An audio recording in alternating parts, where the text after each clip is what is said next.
And a good morning to you. And we're here in Burnaby this morning at the Wildlife Rescue Association, where this morning on Breakfast Television, it's all about the babies. Up next, we feed and weigh some Pacific wrens. Stay with us. You're watching Breakfast Television. Yeah, thanks very much. What's sad news? Definitely a great impact on everybody in the world.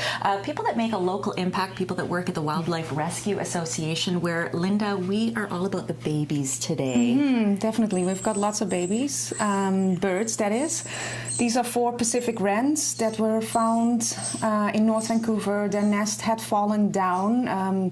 Might be construction going on or nest tree trimming or something like that. And they brought it here. And what's Jennifer doing right now?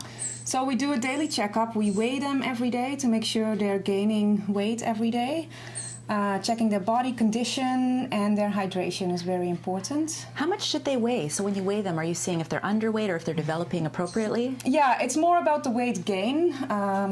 Of course, they have sort of a weight range when they're all grown up, but they just need to gain weight every day because they grow so fast. Which is why it's important to feed them as well. So we're going to see that happen right now. And I can't imagine at this level or at this age that they're eating very much.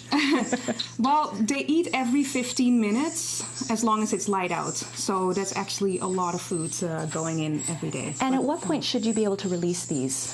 When they are able to eat on their own, fly really well, and show normal behavior, so now, they can find their own food. Now, if someone comes across a nest, what should they be doing? Basically nothing. Okay. If it's in a tree, perfect, leave it alone. If you find it on the ground, try to put it back up in the tree. That's actually the best thing to do. Babies should be with their mother. If you find a baby on the ground and you think it's fallen out of the nest, you can put it back in the nest. Well, for anyone that has any questions at all, the best thing to do is always to call the Wildlife Rescue Association. More details on their website. But Jody and Riaz, how cute are these little guys? My goodness. With a duck call, how about that? We are here at the Wildlife Rescue Association outside of the duck pen. Coming up next, we'll learn a little bit about these guys. Also, how can you help support the rescue of wildlife in our city? Stay with us. You're watching BT. We'll be right back. And ducks too, that's right. We're here in Burnaby at the Wildlife Rescue Association. Guys, thanks very much. And Linda, we're now outside of the duck pen. You really get all kinds of birds here. Yes, we get lots of mallard ducklings though. We have 140 at the moment in several pens. So 20 of them are here. So they require a lot of manpower and resources to take care of them. They are here for 5 to 6 weeks. Volunteers come in first thing in the morning. You can see the water looks a little grubby, so they need to be cleaned. They'll drain the pool and clean up the food and give them new food.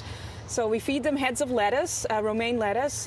We use about 40 heads a day, so that's one of the big things we need on a daily basis. So how can people help? Are you looking for people to bring heads of lettuce, or is it really cash for you guys? They can definitely bring heads of lettuce, but of course we need other things as well, which are difficult for people to find, so money would be excellent. Okay, so you need money. Of course, you also need volunteers as well. You talk about some of the great work that they do here. What kinds of things would volunteers do at the Wildlife Rescue Association? So the animal care volunteers help us feed and clean every day all the animals. There's lots of cleaning involved because it gets very dirty very quickly. All the cages need to be cleaned out. But we also need people in the office, on their helpline, on the road to pick up animals. So transport is a big thing, and actually we've had several viewers that over the years have seen the segments we've done and have volunteered. So thanks to everyone out there that has made their way to help. If you want to help the Wildlife Rescue Association, whether it's money or dropping off heads of lettuce, or if you want to volunteer, you can go to wildliferescue.ca. But Michelle, how adorable are these? And speaking of keeping things healthy, that's what they do here at the Wildlife Rescue Association. And right now, Linda, what are we going to be seeing here? 5 cute little chickadees who are a little bit older now, so they're starting to hop around and fly. But they still need to be hand-fed every 15 minutes because their metabolism is really, really high. Oh my gosh, are they ever cute? Don't do this at home if you find them. Always call us when you find a baby bird to see what you can do. Now, what kinds of things are they actually eating?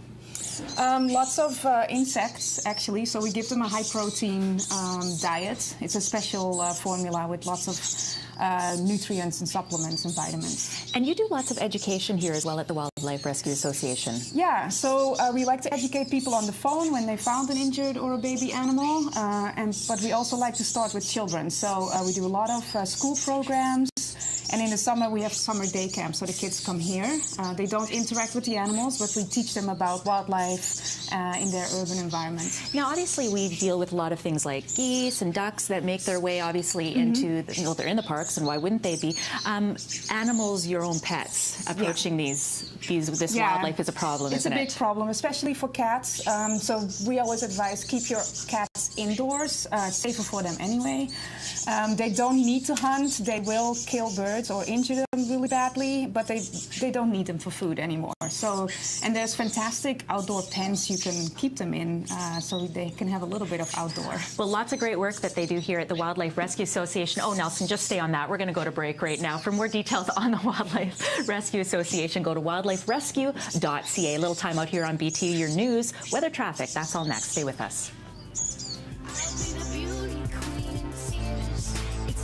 We're here at the Wildlife Rescue Association in Burnaby, and we've made our way into the songbird aviary. Coming up next, we'll meet a few robins and other birds. They're getting close to be released. Stay with us. You're watching BT. We'll be right back. Well, it's been a great morning here at the Wildlife Rescue Association. And right now, Linda, where exactly are we? We're in one of our songbirds aviaries where robins and towhees are getting ready for release. We've raised them here, but now they are able to fly on their own, eat on their own.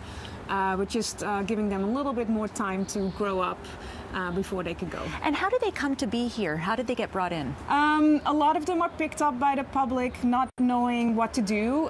Sometimes their nest is destroyed, sometimes the mother is killed or injured by cats, for instance. So different reasons they come here, and they come from all over the Lower Mainland.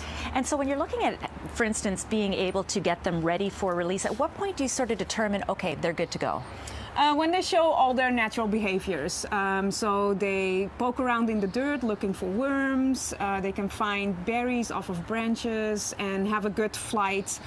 They can fly back and forth without getting exhausted. Well, it looks like they're doing a good job right now. For more details on how you can help the Wildlife Rescue Association, whether it's donating food, money, they always need money, or of course, if you want to volunteer, you can check out their website at wildliferescue.ca.